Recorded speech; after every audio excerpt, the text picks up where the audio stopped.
mga kaganapan dito sa palengke. Ayan, tingin-tingin tayo, ikot-ikot tayo, kung saan tayo makakamura. Pero nandyan na ang mga presyo. Siyempre, kailangan ng sibuyas bawang sa pagluluto ng mga inday. Ayan, kasama ko yung aking mister. Siya yung pumipili ng sibuyas. Bawang, ayan pa. Dito naman tayo sa mga saging. Pili-pili tayo, ikot-ikot. Meron din dyan tumpok. Tumpok 20. Ayan o. Mura na rin o. Yan. Saging, masustansya. Dito ulit tayo sa mga gulay. Gulay-gulay. Yan, ang masustansya ang mga gulay, pampahaba ng buhay. 20 ang tali. Yan, medyo dumidilim-dilim na kasi 5:30 na kami na malengke, kaya dumidilim-dilim na ang paligid. Ikot-ikot-ikot pa tayo. Hanap tayo ng medyo pagkasyahin natin ang ating budget. Ayan, tinapa, lamang, may kamyas, may toge, may tokwa.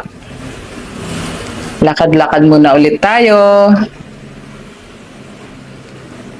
Ayan, daming tao no, daming tao sa palengke. Kailangan talagang mamili. Dahil kung hindi, syempre wala tayong lulutuin. Ayan, medyo dumidilim na nga.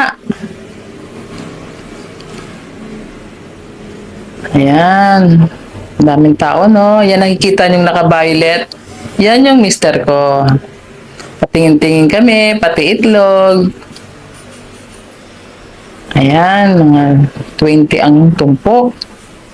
Tuwang-tuwa si Inday kasi medyo mura pa. Pati ang gulay, mga talbos, at yung kangkong nakakatuwa kasi marami siya, 10 ang tali.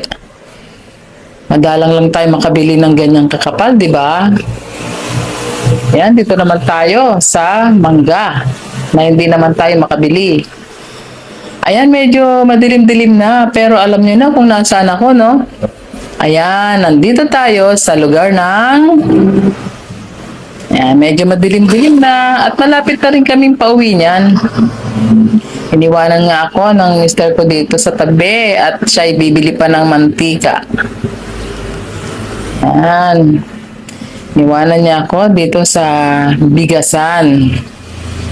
Dito sa bigasan, makikita natin yung mga presyo. Ayan, merong mani, pakwan. Ayan, ang gandang tumingin, no? Sarap sa mata.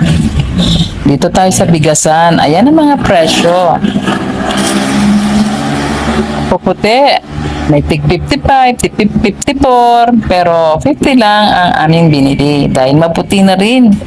At syempre, nagbabudget tayo.